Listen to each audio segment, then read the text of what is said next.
Margareta Harris in hot, sunny Geneva. Throughout history, outbreaks and pandemics have changed economies and societies. This one will be no different.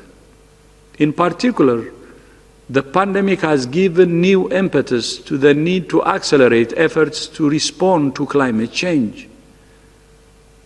The pandemic has given us a glimpse of our world as it could be: cleaner skies and rivers. Building back better means building back greener. Very well. You're loud and clear. I would like to begin today's briefing with an update on the Ebola outbreak in the Equator province of the Democratic Republic of the Congo.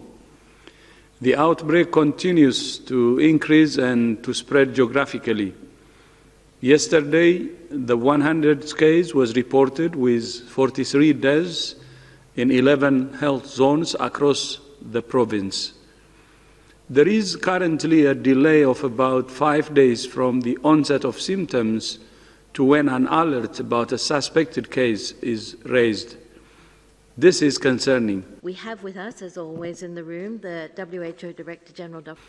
There continues to be an urgent need for increased human resources and logistics capacity to support an effective response across an ever-expanding geographical area and to help health officials identify cases earlier.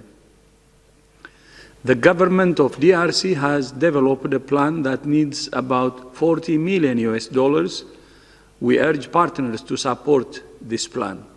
We can do it and we will do it. I will close.